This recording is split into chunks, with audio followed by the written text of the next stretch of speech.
easy lane to farm out.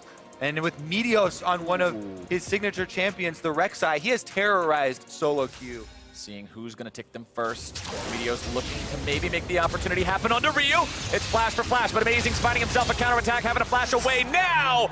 And first blood for Optic. That Fake God has gone for the rush of the Executioner's calling. He goes for this exchange, does stop Dokla, and his jungler's on the way. They're going to be the first one. Here we go. It's an all-in on Dokla. The Aatrox still has flash available. There's your summoner go after the Drake here on the bottom side of the map. Fake God and Amazing still walking around the top side river, deciding maybe Shelly is the call here, try to get objective for objective in trade. Dokla will that throw is down supposedly going to be a mountain for a Rift Herald. However, with the roam there from Big, they did pull them off of the Rift Herald. Ryu's in some trouble here as Big's coming in to try to provide the extra gank assist. As now more damage coming in from the side of 100 Thieves. Big's probably going to get rooted up here, but Ryu's got to be careful. He's down to about 400 HP. More damage going through. Nice stopwatch. Going to block Amazing's initiation. He throws down the Cataclysm, but exhaust is too much. And 100 Thieves lose their... 400 Thieves can use the Rift Herald to try to contest it. And there you go. First turret over to Tristana and Optic Gaming. Counter kill on turrets and even it up for one-to-one turret trade for 100 Thieves. With this composition having so many damage dealers on it, and Arrow is happy to pick that one up along with Meteos. Another mine for the Renekton. If you want to go your Spear of Sojin, is charge up your Rage and then pop your ultimate for your W, but here they go, Amazing gets a kill! Chain CC, the enemy support. No, not even concerned with it.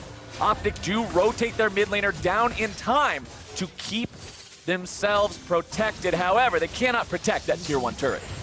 100 Thieves take another. They have a lot of possibilities for harassment. Amazing, meanwhile, gets hit. No, Amazing going to be in some trouble here yet again. Saves the EQ combo to get himself away here in time. Aframu putting himself on the right angle to make sure they're able to chain CC Meteos, who goes into the invulnerability here on the ultimate. Still going to be brought down anyway. Amazing continuing the chase. Haven't aimed at the right spot this time.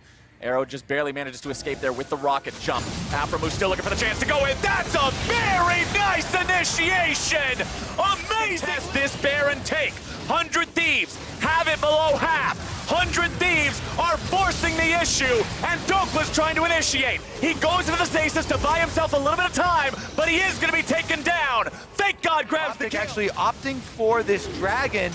Delay here from Aframu. Fake God heads down. They've got no smite. Aframu daring them to stick around. It is going to be secured by the side. They use a Renekton ult. Also, Dokla now looking to fight Fake God. No ultimate on Renekton means the Spear of Sojin does not provide value. Aframu's in some trouble. Optic Gaming may have found their initiation after all. Amazing's going to be taken down next, and Optic have two. In exchange for the trade. No, they're I don't know if that's the right choice. Brahms Unbreakable is up.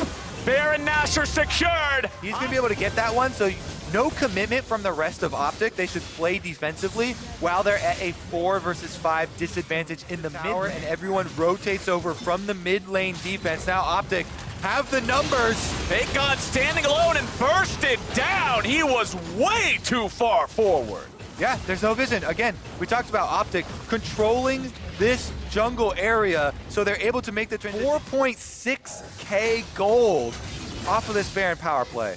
They would love to take down the last 25% of this turret's health bar. Arrow would love to put even more auto attacks into this tier 3 here on the bottom side. Aframu makes a very small portal there for himself. Team is 4 for 4. Remember, Dragon respawns are every 5 minutes, so one more is still going to be coming up before we hit the point of the Elder Drake.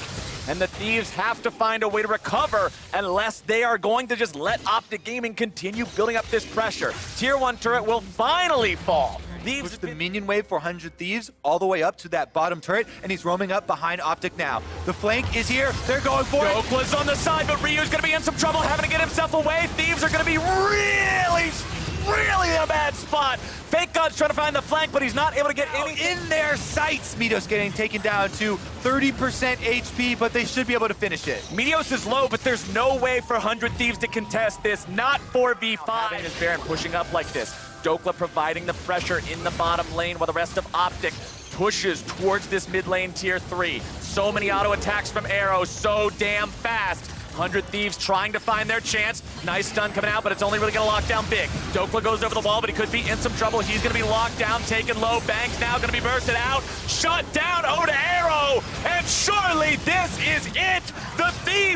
fought valiantly, but Optic Gaming have won the fight. They'll continue pushing into the base. Crown is low, but everybody else is looking good. Optic will keep this push alive. Ryu tries to snipe Arrow from around the flank, but he's wise to the Karma's tricks. The push continues. The Nexus turrets fall, and Optic Gaming will look to bring down 100 Thieves and move on to the next tiebreaker match. Go in, I flash on Rek'Sai to hit that knockup, the target is dead because it allows Talia to easily land the seismic shove with all of the minion wave crashing in. CLG should know that this is a possibility. They're going for it. Binding hits! The binding is already down, and this is disastrous for CLG. It's first blood for Niski. Do it no problem without too much assistance. But speaking of problems, Niski's got one here in the mid lane as Power of Evil and Wiggly work together to look to take him down. And one last stab On the side. What did they use in order to get it? And CLG tracked the flash there from Niski, the offensively used summoner, but once again, C9 finished the deal. Mountain Drake, baby, that's what it gives you. Extra plate money. Forced off of that turret as well. I like CLG not trying to deal with the Caitlyn directly, but rather circumventing the issue and just going blow for blow here. But the problem is, with this many people around, it does take a little bit of time to finally burn this thing down. And topside, there's plenty of push. The defenses really stack up. This also means Rift Herald will be picked up on the side of Cloud9. Svenskeren down here from C9. They're able to easily transition out of that mid lane into another objective for themselves. So far, I like using the Caitlyn, rotating around the map, pushing the issue. Power of Evil's not going to find the ulti to throw his opponent back into the turret. And now, here comes CLG looking to start things off on their own terms, but Wiggly's going to be exploded. It's 1-for-1 as junglers both fall. Big trade they can try to make. Yeah, they've spread out into the 1-3-1s. They get the final hits on that turret. On how Cloud9 was playing around the bottom lane early on. Rapid fire cannon also now done for the Go ahead. That's a big old green light. Svenskeren didn't even have to use his flash to get away from that one. And now with Wiggly just wiped off the face of Summoner's Rift, this is an easy call for Cloud9 to make. CLG must respond. All right, are they going to go for the fight around Baron? C9 have them outnumbered. They've got double Mountain Drakes burning down Baron, 3k health. Those double mountains are doing so much work here for the side of Cloud9. They are able to secure it. Into the pit goes Power of Evil. Juiced up with Baron buff and ready to go. Here we go. Top lane tier 2 turret. Now you see it. Now you don't. It's off the map, and Cloud9 are looking for inhibitor turrets next. Here's where Caitlyn once again is able to shine with the Yordle snap traps. Throw those down in between these openings. Put CLG in a spot where they cannot approach and take those pot shots. C9 absolutely putting on a clinic here. Power of Evil getting run back to the fountain again. And the traps start to go down. I feel like I say it all too often, but when I'm looking at teams who are competing to be in the conversation for top of the table in LCS, it's not how much you win, it's how cleanly you win with it. And that's what I want to see from Cloud9 here. Cleanly shut this out. Show, yeah, we're definitely the team that deserves the bye as they continue to press forward towards the first inhibitor.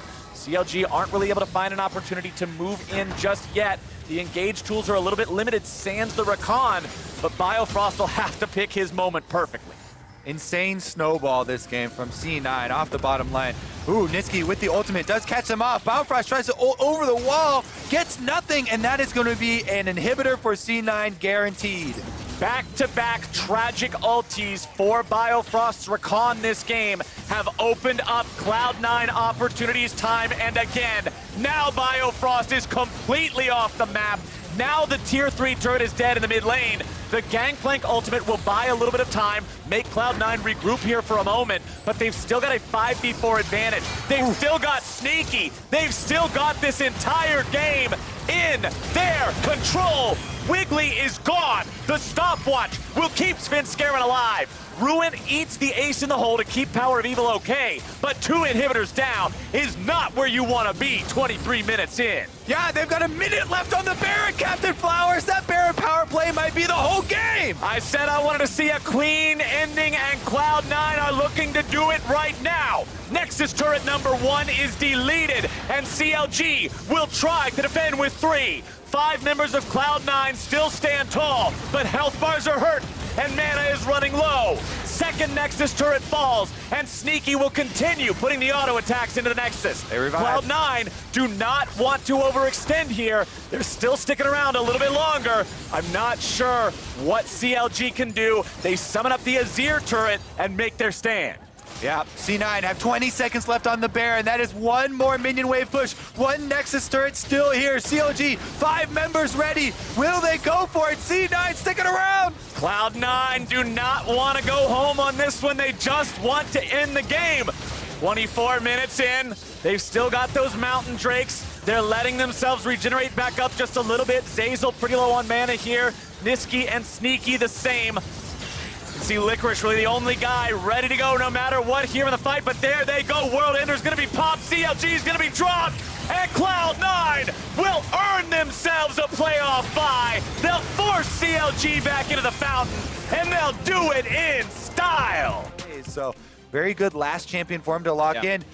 And Froggen will have the DPS machine. Corky, We have 3 members roam up. Crown trying to get there with Talia. Flashless Haunter goes back to his turret, rolls in TV from his teammate as well. Not gonna get knocked out, he's taking way too much damage. First blood comes through. You can't win that 2v2 scenario. So they're just gonna take bottom side, take the dragon for themselves. Jarvan not coming nearby as well, so that's money going into the pockets. Dokla gonna be the one with the lead up here. 16 minutes, that should go to Optic. Ultimate available, teleport available. Golden Guardian's in. They found the kick, they found the kill in a bit. That's a good start now. Will it be a Baron steal or a Drake steal? Good smite goes to Meteos. Crown over the wall, has to burn his own flash. But the package comes in. Froggen wants to make the big play. He's running out, now going for arrow, but his spell shield looks pretty solid. They find that kill in the crowd. That is 2 kills now in the Golden Guardians. Get to an even state at 20 minutes. Here goes Froggen down. Big damage on the Corky as Dokla's got to kite this out. Looks for the Q, finds the hit there as Contracts kicks him away though. But here comes the squad. They turn off the turret. Big has arrived, and again, just dies to Contracts. Bit up more than he can chew, but the TP comes in. The health bar Concert was chunked out, I think, by the Talia. Who he's going to be next up there as Dokla finds another kill, going for huge damage on the turret. What is going on? Everybody's going in right with low health bars there. Big dives into the tower, trying to make a hero bard play. Into a 2v1 though, gets immediately bursted down, but then Haunter tries to teleport. Get away. Meteos follow-up could have been too much damage. Now you see the wall coming down. That turret almost gone. One more auto comes in, and now here comes Meteos looking at one knockup. Ult comes in. Who he could be the target. Put him into 300 HP. Stopwatch pop. Crown gets the kill. Nice pickup there in the mid lane after a tower dive. And Optic Gaming continue to pick up advantage after advantage in this game. Yeah, plus with the solo flash burn from Dokla, he's able to get up to the secondary turret on bottom side. Contracts! Goes for the big play. Stopwatch on big, and he sets it up. The Ignite takes the kill. Now, he might have a big impact on Haunter. He's gonna find the knockup, gonna get some decent damage here. No flash in the GP. Jukes a couple of the shots, but the squad is still on the chase. Here comes the Cataclysm. Over the wall, gets some more damage, and now it's still Haunter trying to run away. The flag comes across, and it's actually much more about the Jarvan. The flash for the slow, the kill goes over the top laner. Of course, it was Aatrox doing all of the work. Meanwhile, mid lane, Optic are pushing ahead. Secondary turret about to fall. Arrow and Crown finish this one up. And 3 completed items already. Feels so powerful with these massive pieces there. Drake comes down, the 6th back to safety though behind their turret. All right, some damage though on this turret, puts it at half HP. Wave to go to Sivir means they find some poke and get out. Dokla still winning his side lane matchup. 2-level lead over Haunter, not to mention the 70 CS, as now the dunk comes into the back line. There's a bit of CC coming across with a jump forward. They don't quite find the knock, but they still find the kill in the FBI. And it's Uhi trying to run away, just barely staying alive. He breaks the Sivir damage. Arrow is really fed on Sivir right now. You know, 3, plus okay. Well, to stop the damage from Optic coming through but he sees him in the corner, has to flash, get away, but there might be more. Here comes the dunk, no escape tools, and Big grabs his 2nd kill. Optic 5v3 on the map. An opposing jungler is alive, but they can still push in for the base as the team comes through and looks to push down mid. Yeah, this one is going one way. Optic all inside the base. Tower dive for the Aatrox, loses the Sterix shield, finally drops turret aggro. That turret itself's gonna go down, but Arrow's very low, has to be careful. Waiting for the Ocean Drake regen. Big Dope's coming forward again, but cannot find the knockup. So it will be the inhibitor, then probably going out. And even still, waiting for this one to drop as Golden Guardians get the support back alive. Down goes the inhib. Time for the reset for Optic. They're sticking around. And Golden Guardians are going to force it. Is this going to be it? Package. Can they get the split that GGS needs? This fight needs to be won or it's probably over. When does the engage come in? Froggen on the one side. The wall comes out, separating GGS, but FBI can just really jump over. And Hui puts the shield down to stop that wall as well. True shot barrage lands under 2. Froggen is still safe, still has the package. Dokla pushing Contract's way back in the jungle. Here comes the play for this one. Contract zoned out, so the pickup though goes to Hanser. Huhi though solo for dear life, staying alive here as the rest of the squad though is isolated and broken apart. Midas puts on the Cataclysm. Here comes the attempted reset. The stun's coming across. They will kill Crown, and it's gonna be 1-for-1. Dokla now getting one for himself. 2-1 in favor of Optic Gaming. They push now for Froggen, running fast, finds the flash knockup, looking for a bit more. Deathbringer stance, second knockup, make it a third, and Big Dokes comes up for a double kill. Yep, teleport going off as well. They want to go straight for the win here. Teleporting towards mid lane. Hanser trying to defend. All he can rely on is contracts. The barrels and wave clear. It's 4v2 for 20 seconds. This could be the push that puts Optic into playoff position for a date with CLG. Here comes the turret, turning off number 1. That's going to be gone down. Time for number 2. Easily got the damage. Contracts and Hanser must do everything 2v4, and they can't do anything. The Nexus now under fire. Ignited his Contracts. Big jumps through. That's the game. Optic make it to playoffs. Set in stone. Let's go ahead and take a look at the bracket heading into the 2019 Summer Playoffs. Saturday has Clutch Gaming battling it out against TSM, with Optic and KazaLoLL Gaming challenging each other on Sunday. The TSM Clutch one is I think, the most interesting matchup for me, just because Clutch has been very hot to end the season, and they play a different, fast-paced style than a lot of these other teams, and TSM will need to be on their